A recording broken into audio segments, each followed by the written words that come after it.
금리 인상 속도에 대해서 한번 얘기를 드려보겠습니다. 마이클 버리가 한 달 전에 소매 재고 증가를 언급하면서 그것이 채찍 효과가 돼서 인플레가 오히려 완화되고 오히려 금리 그렇게 될 경우 오히려 금리 인하로 대응하게 될 수도 있다는 아주 획기적인 얘기를 합니다.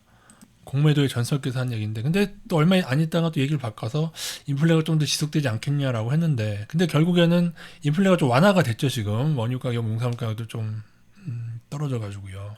그렇게 될 거 금리 인하가 될 것이냐, 여기에 대해서는 아고라 분들은 기억하시겠지만 제가 2012년도 강남 바닥론이나 그런 것을 얘기했을 때 제가 누누이 미국은 금리 인상을 급하게 하지 못하는 이유에 대해서 이렇게 설명을 드렸죠. 미국은 빚쟁이 국가고 그렇기 때문에 금리는 이자라서 빚쟁이가 이자를 빨리 올리는 건 원치 않는다. 그래서 설사 금리를 올리더라도 지수가 급락하게 되면 다시 인을 할 것이다라는 얘기를, 이 얘기는 2012년도 말고 그 이후에 한 얘기 같긴 한데요. 했는데 18년도에 현실화가 됐었죠. 그때는 금리를 3번 올리고 나서 지수가 크게 하락하지도 않았는데 파월이 금리를 추가로 올린다고 하면서 동결하다가 다시 인하해버립니다. 근데 이것도 이제 파월이 월가의 끈아풀 역할, 이것도 금리도 파생이 엄청나게 관련이 돼 있거든요. 저는 개인적으로 그렇게 보기 때문에 저는 그때도 파월을 믿지 말자고 얘기했습니다. 왜냐하면 옐런이 했던 일이 있거든요. 그 FED 그 수장들이 하는 얘기가 잘 들어보시면은 한두 번은 맞고 마지막에 뒤통수를 많이 치기 때문에 전 앞으로 파월이 어떻게 얘기하느냐에 따라서 오히려 반대로 생각하는 것이 맞을 확률이 더 크다. 그러면 만약에 저한테 지금에 와서 마이클 버리의 말대로 지금에 와서는 그때처럼 똑같이 그렇게 될 거냐고 묻는다면은 지금은 금리 약간 퀘스천 마크 물음표입니다. 금리 인하까지 할까? 그 생각이 드는 것이죠.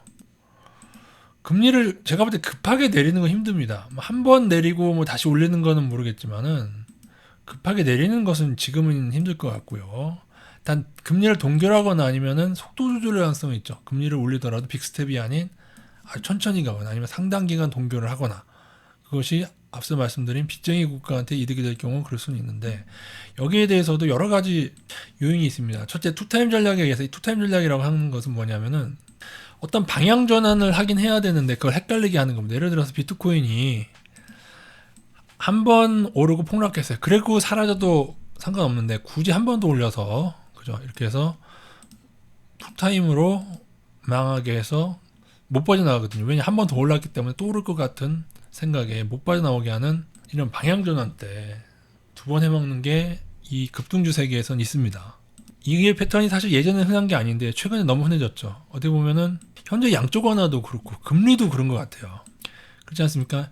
이게 여러분 금리 인하라고 보고 이쪽이 금리 인상이라고 봤을 때, 금리를 2018년까지 인하하다가 그 다음에 금리 인상하는 척 하다가 다시 더 많이 인하를 했죠. 그죠? 그러면은 이제 금리 인상한다고 했는데 사람들은 이 투타임에 당했기 때문에 다시금 이제 금리를 또 인하하지 않겠느냐 기대하는데, 여기서 뒤통수를 쳐서 오히려 더 금리를 강하게 인상할 수 있는 그런 것도 생각을 하셔야 되고요. 물론 파월이 자꾸 빅스텝 한다고 떠들고 하면은 오히려 저는 반대로 생각할 것 같긴 합니다만, 이해가 되시나요? 이 투타임 전략, 어떻게 보면 아파트는 의도된 건 아니겠지만 투타임에 걸린 거예요. 2008년 7년 정도까지 한 번 상승, 그 다음에 2021년 현재까지 두 번 상승이, 아파트도 걸려서 못 빠져나오잖아요.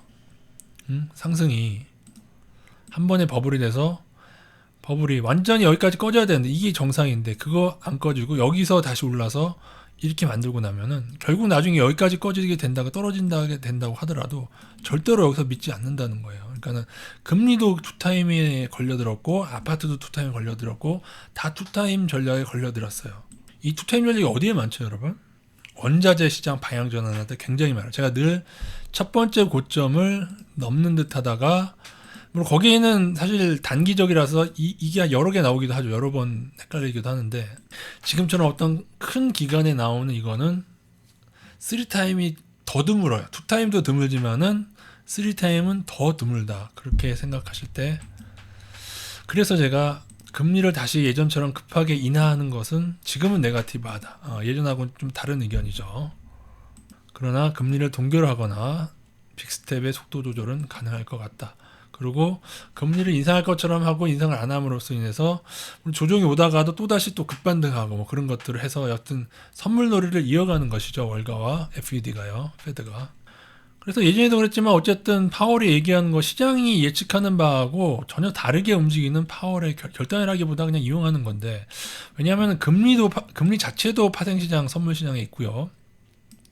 금리가 어떻게 움직이고 나면은 환율, 주식, 원자재 이 모든 파생이 영향을 받게 되죠. 그렇기 때문에 금리는 이 파생에 반해서 굉장히 중요합니다. 그래서 이거를 어떻게 2018년처럼 파월이 엿을 먹여버리면은 그 수많은 사람들이 당하는 거예요. 그죠? 그리고 또 금리는 맞추기 힘들다는 얘기를 피터 린치가 했었죠. 예? 정말 쥐도 못 맞춰라고 했어요. 뭐 fucking이라는 단어 썼던 걸로 기억합니다. 피터 린치가 금리가 20% 올랐던 때 있었나 봅니다. 과거에. 근데 자신이 봤는데 그걸 예측한 사람이 fucking 없었어. 누군가 금리를 맞출 수 있다고 자신하지만 그 금리를 한 3번만 맞출 수 있다면 그는 백만장자. 이건 사실입니다. 선물시장에 레버리지를 쓸 수 있기 때문에 진짜 단 3번만 맞추게 되면요, 그 사람은 작은 돈으로 백만장자가 될 수가 있습니다.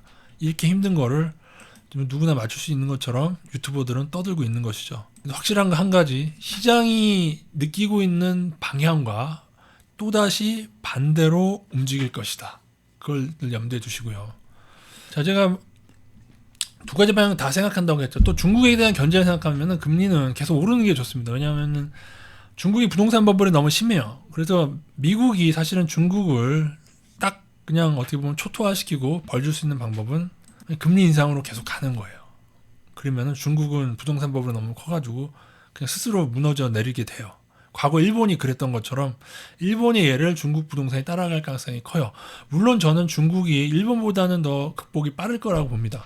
왜냐면 뭔가를 계속 생산하는 국가죠. 물론 일본도 그 당시에 반도체라든가 모든 게 다 호황이고 다 좋은 시기긴 하지만은 지금의 중국의 상황과 과거의 일본의 상황은 조금은 다른 것 같아요.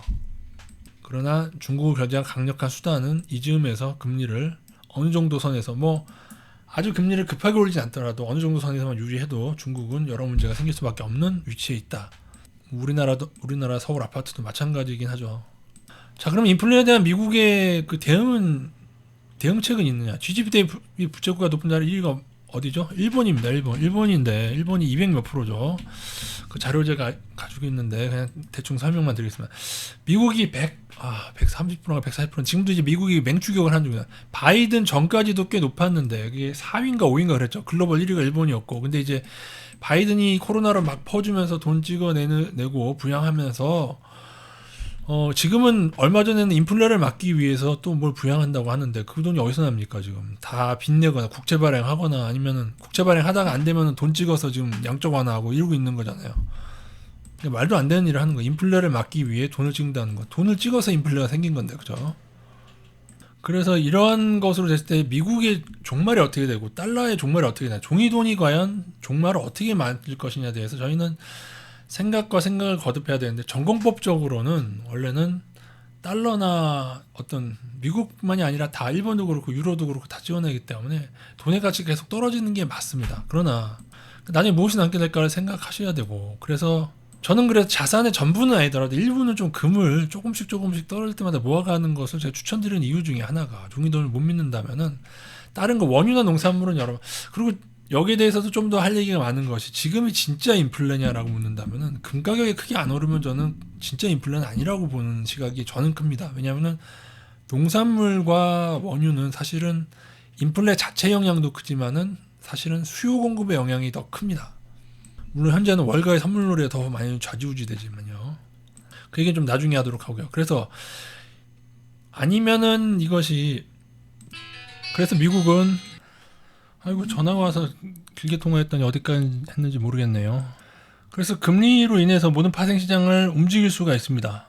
원자재 파생이 다 금리랑 연관되기 때문에 그래서 솔직히 저는 이 큰 판을 사실은, 그래서 지금 이 인플레도 제 개인적으로는 지금 원유나 이 농산물도 그동안 계속 월가가 하여보던 방향으로 해서 상승의 끝을 어떻게 보면은 우크라이나를 이용해서 그러니까 그 패턴이 있어요. 그 원자재 차트 패턴이 있는데 방향전환 패턴이 다 그대로 나왔거든요. 월가가 방향전환 할 때 말이죠.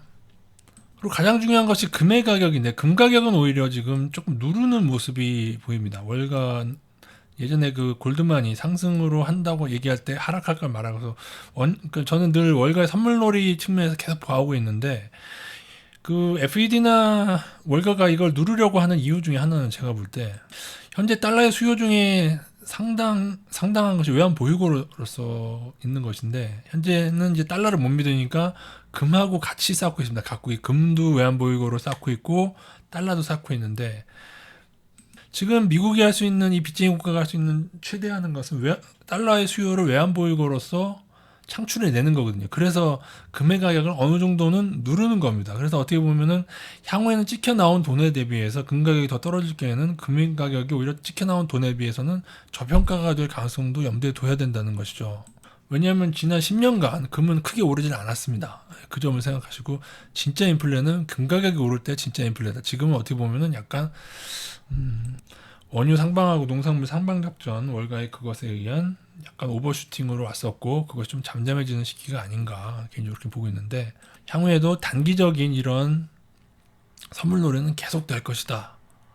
그러나 이런 식으로 미국이 빚에 대한 문제를 해결하지 못했을 때 그때는 어떤 일이 벌어질 것인가. 어떻게 보면 계속적으로 돈을 찍어낼 수밖에 없을 것이고 어떤 분은 금리 인하나 양적 완화가 이거와 반대 방향으로 생각할지 모르는데 결국에는 돈을 찍어내고 금리 인하하는 식으로 부양을 하면 또 인플레가 발생하고 근데 그 인플레를 어떻게 하는 거예요? 제 느낌인데 지난 10여 년간 월가가 농산물도 굉장히 좀 누르는 듯한 모습이 많았어요. 그러니까 인플레를 억제하는 듯한 모습 그것을 선물놀이를 통해서 과거의 원유 하방 작전도 그렇고 그런 식으로 인플레를 눌러온 거예요. 그렇기 때문에 인플레가 발생하지 않는 것처럼 보였기 때문에 오히려 돈을 찍어내는 것도 더 많이 할 수 있었던 것이죠. 그러나 이게 쳇바퀴 돌듯이 반복이 되면은 이것은 또 인플레가 발생하고 채권 가격, 현금을 가지기 싫어하겠죠. 왜냐하면 실물 가격이 너무 오르는데 채권 뭐 몇 프로 이자 받아서 뭐 하겠어요. 그러니까 채권은 하락할 것이고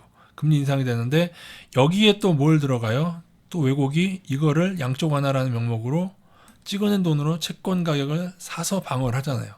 이것이 몇 바퀴를 굴러가는 동안에 결국에는 전공법적으로는 달러의 가치는 무너져 내려야 돼. 이게 어쩔 수가 없는 겁니다. 예. 현재 나오는 이 상황은 절대로 어떤 거 해서 이렇게 간단하지가 않아요. 제가 볼 때 여기는 선물놀이도 들어가 있고 그리고 미국의 어떤 비제 문제도 들어가 있고 그다음에 중국을 견제해야 되는 문제도 들어가 있고 그래서 제가 예전에 뭐라고 표현을 드렸냐면은 FED와 미국조차 그리고 각국조차도 자신들이 뭘 하는지 그리고 이게 어떤 결과를 초래하는지도 모르는 거예요. 그러니까 미국이 어떻게 보면은 본인들이 무역 적자국이기 때문에 그들이 빠진 어떤 그 프레임에 갇혀질 수밖에 없어요. 달러가 강세되면 또 그들한테 좋아요.